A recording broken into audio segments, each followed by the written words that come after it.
So today I wanted to talk to you guys about another one of my Reweld builds, and this one was by far the most fun that I've had.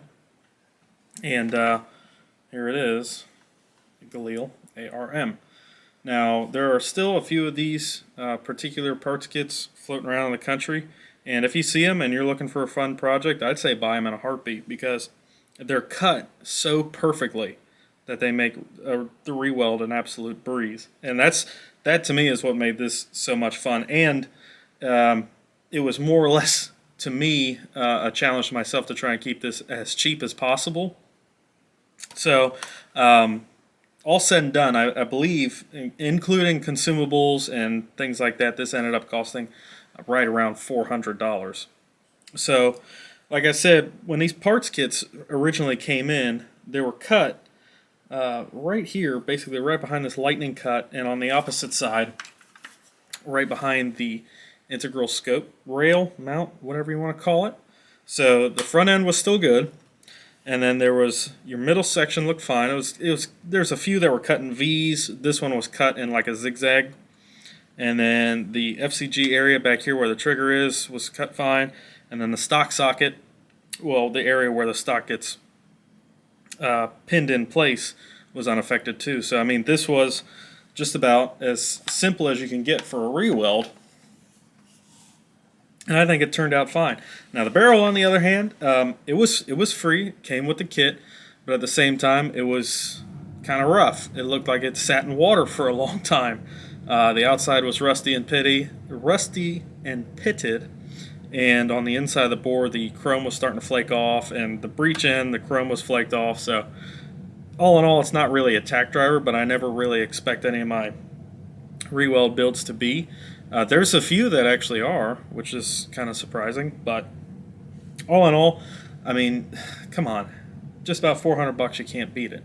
So I want to talk to you today about some of the little tips and tricks and techniques that I use to kind of put this thing together. So this is representative of what you're going to start off with right here in these particular kits, and you can see what I mean about these cuts just being so perfectly clean. There's almost no slag on them. It looks like whoever was actually demilling them moved so fast with the torch, like they knew what they were doing, which is an excellent bonus. On a couple of these, the ejectors are going to be cut through, but that's no big deal. You can build that up with weld and then file it back down to size, or grind it or mill it, depending on what you're capable of. So since this area right here, this magwell area, hasn't been destroyed into like 3 or 4 pieces, you can use this, which is exactly what I did. You can use this to make your spacing for your front end and your magazine catch area. So clean up the slag, insert a magazine, and get your bottoms tacked up, and then straighten everything out and get your tops tacked up. So to straighten everything out on the top, I personally prefer to use 1 to 3 blocks. Get everything nice and flat and straight, clamp it down, and then go to town, right? But when it comes to the entire length of the receiver, trying to get the entire thing straight, I actually use a ground straight edge. Yeah, there you go, you can see it now. And I specifically ordered this to be much, much longer than I think I would ever need in my actual home shop. But this is a way that I can use to line up individual receiver pieces like so, and make sure that they're nice and straight before I go to tack, or check it while I'm welding it, check to see if any pieces have warped or tweaked or anything like that. So this particular tool is my go-to. I've never built a jig, I've never invested in buying a jig or anything like that. I was taught freehand TIG, and that's just what I know best. So using these methods of straightening and making sure everything's lined up and distancing and things like that with just a bunch of clamps. So down here with your I would say your safety selector piece, and then your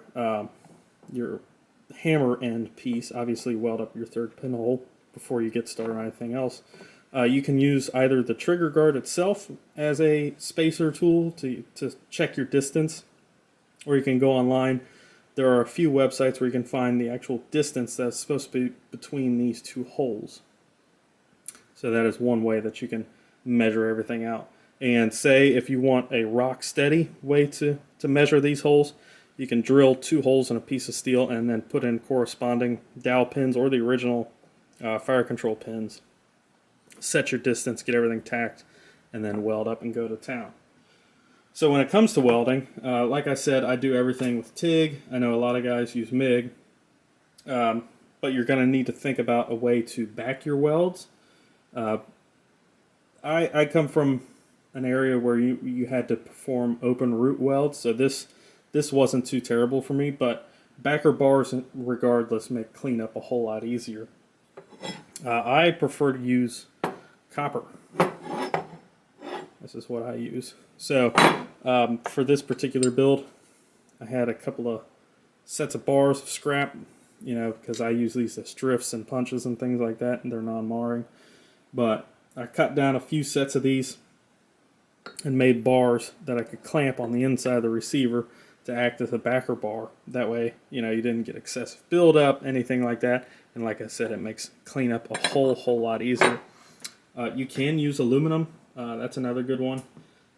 Really, whatever you've got on hand, whatever's cheapest, that's what I found works the best.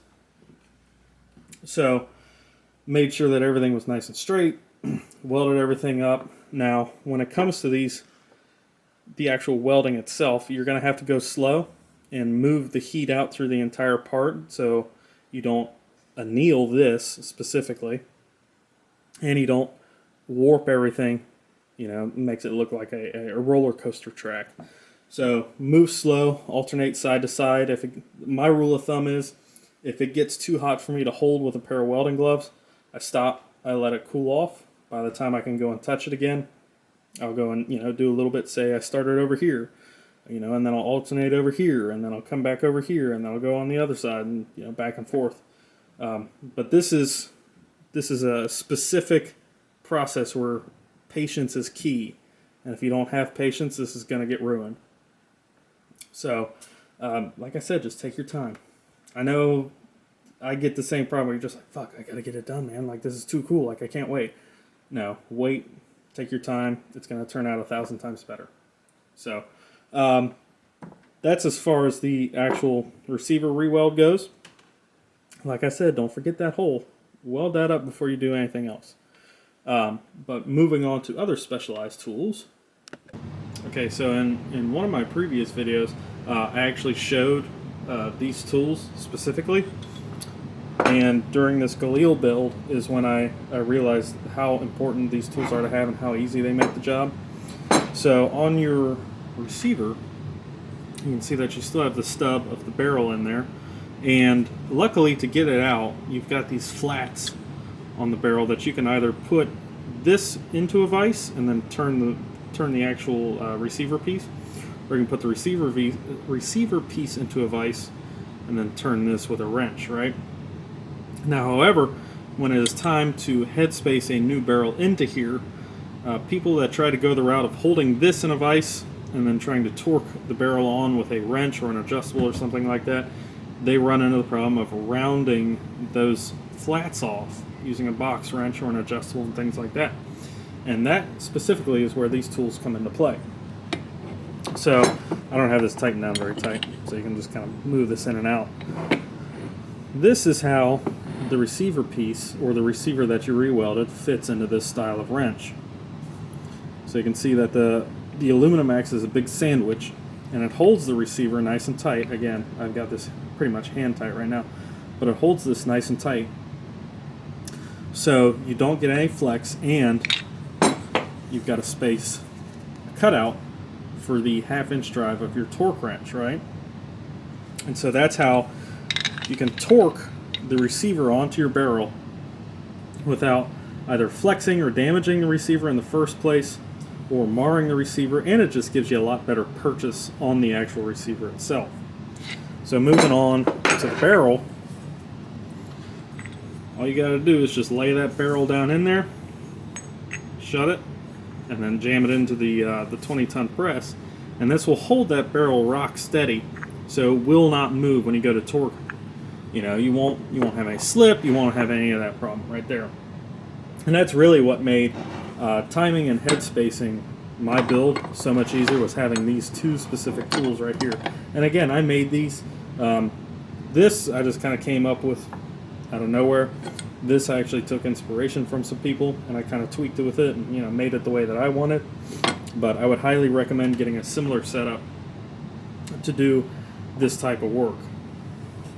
So one of the issues that I kind of ran into when I was putting this together was I realized the method that I used to align front and rear sights on AKs wasn't going to work on this.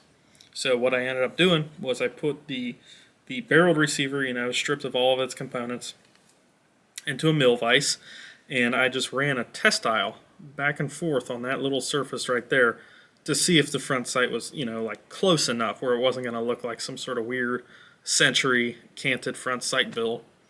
So that's how I ended up doing that. Another way you could do that is if you put it in a mill vise and your mill is obviously nice and straight, nice and trammed, you can put a machine square right up against there, square it up using that method. It's completely up to you. Here is what I was talking about earlier.